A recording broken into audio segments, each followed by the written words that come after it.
Sokubhekela ke udaba ke oluthinte inhliziyo zabantu abaningi zengozi enyantisa ke igazi yenzeke khona ke unit 18 eMbali la khona ke kube khona isigameko setekisi ke elayisha abafundi abafunda ezikoleni ezahlukahlukene nekutheke endleleni ke namhlanje ebheke khona ke esikoleni umshayeli wayo wahluleka ke kwelawula yaphaphalaza yashayisa isixhobo kanti ke eduze kwesixhobo kunenkulisa ke nabafundi abesebeqalile ke ukuthi bafunde yabeke seyiphaphalizela kuyona ke inkulisa yabeke seyingena ngaphakathi endaweni yesigameko kwaqinisekiswa ke ukushona kwabantwana abane kwase kuthi oyedwa ke wesihlanu washonela ke endleleni ephuthunyiswa khona ke sibhedlela ithimba lomnyango wezokuthutha kanjalo nokuhlaliswa kwabantu khona la kwaZulu Natal liholwa uyena ke umhlonishwa uSiboniso wakaduma ke lithumele ithimba ukuba ke lihambe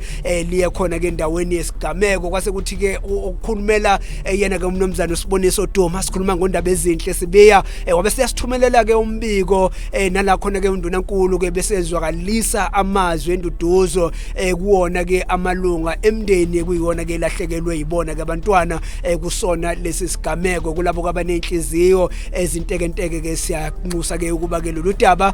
lungabathinti kakhulu. Igama undaba ezinhle sibiya okhulumela ungqongqoshe ezokuthutha nokuhlaliswa kwabantu kwaZulu Natal uSiboniso Duma. Ungqongqoshe usezwakalise amazwi enduduzo ewadlulise emndenini yabantwana abasishile ngokukhulu ukuzuma emhlabeni njengoba kube nengozi lapha ku unit 18 lapha eMbali Township. Ungqongqoshe njengamanje usuka empangeni la bevakashele khona umndeni wamavimbela njengoba kube nengozi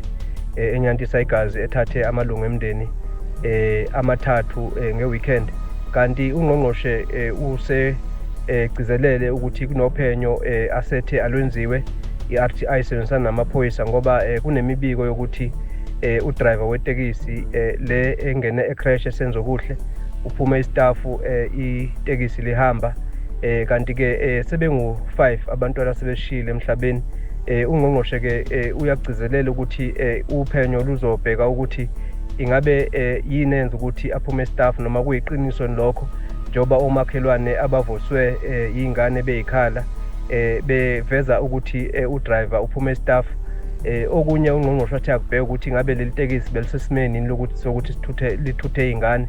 nokuthi kuyavela ukuthi ke iScholar Transport le yeassociation yakhona la eMbali ingakho ke ungqongqoshe ebegcizelela ukuthi fanele kwenziwe uphenyo nokuthi ke uzosebenzisana nongqongqoshe we Department of Health uNomagugu Simelane ukuqinisekisa ukuthi abantwana okuyibona abasaseyibhedlela bayakwazi ukuthi bathole usizo nokuthi kusondelwe emndenini njengoba kukhona abanye abangawu5 abaseyibhedlela eNorthdale, Edendale kanye naseMbalenhle Clinic. Uphinde wagcizelela ukuthi uzosebenzisana noMEC wa-Education uSipho Hlomuka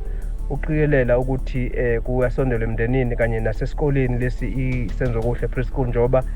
sonakele kakhulu nokuthi ke kubheka ukuthi ngabe ikuphi okungenziwa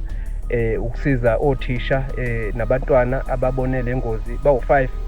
abantwana bebese crash kodwa ke ngenhlanhla balimalanga kanti mase bebonke abantwana abakule crash bawu49. Ungqongqoshe ke uyaphinda futhi uyakuveza ukuthi kuzosetshenzisana noMEC wa Social Development uqinisekisa ukuthi kuba khona icounseling enengizwa abantwana kanye nothisha bakulezi izikole la bekufunda khona abantwana uMthombeni uzwakaliswa amazwi enduduzo. Right ke sibonga kakhulu kuyena ke uSotobe uphuma ke eminyangweni wezokuthutha kanjalo nokuhlaliswa kwabantu khona la kwaZulu Natal.